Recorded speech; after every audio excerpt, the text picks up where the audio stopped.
Having missed out on a meeting with Donald Trump, Anthony Albanese is heading home with questions growing by the day around Australia's security strategy. In a continuation of our defence investigation, a former chief of the Army is questioning how long it will be until American places in Australia become bases and if they will be used to store nuclear weapons in the future. With authoritarian nations working together and Europe rapidly rearming, many fear the drums of war are yet again beating. Nations are increasingly prioritising their defence spending, bolstering their arsenals with new weapons to defend their soldiers, cities and civilians. Drone Shield is the type of company once the realm of science fiction.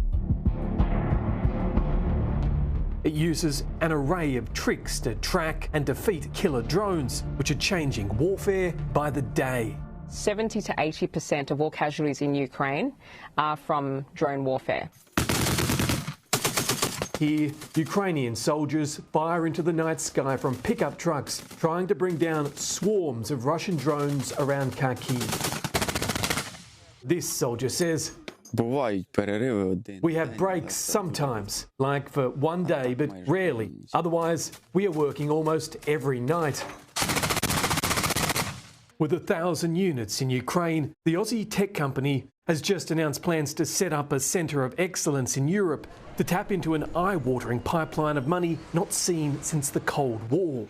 The Rearm Europe initiative will see around an €800 billion spent on defence kit. Drones are no longer an emerging threat, they are a dominant threat. Former Chief of Army Peter Lay is known for his cautious approach. He's worried about Australia's strategic position. What he's about to tell Sky viewers will unsettle the Defence Department. The thing that concerns me the most is the immediate readiness and preparedness.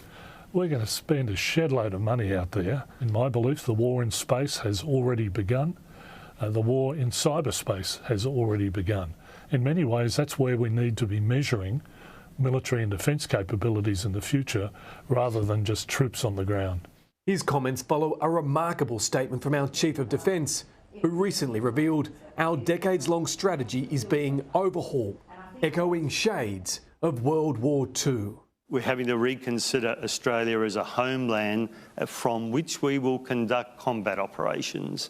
We may need to operate and conduct combat operations from this country. If we're fighting from our own shores, we've already had a significant loss. Military thinking has always been that we'll move our forces as far forward into a potential military theatre as we can in order to avoid the conflict coming to our shores. And many would remember that during the Second World War we were the aircraft carrier for the Pacific.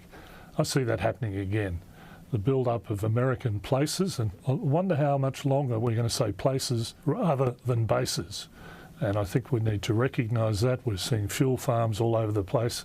And a debate yet to be had, are they bases or places? Peter Lay's next point is an explosive one.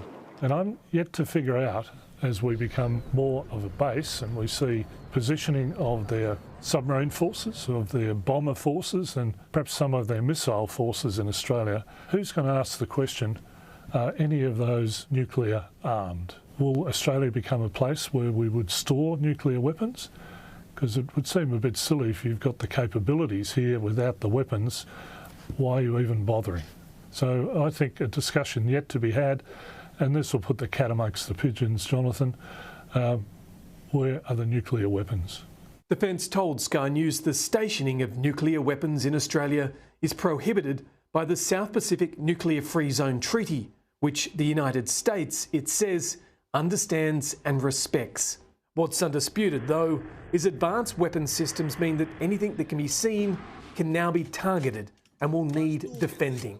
We now need a rethink about just what exactly is the foundations of our defence policy. There is a change in how militaries need to invest and also in how we protect our traditional platforms. We need a solid debate. We need to think carefully about what our strategy is, and I've previously said that Australia is a strategy-free zone, and in particular I mean in defence. Jonathan Lee, Sky News.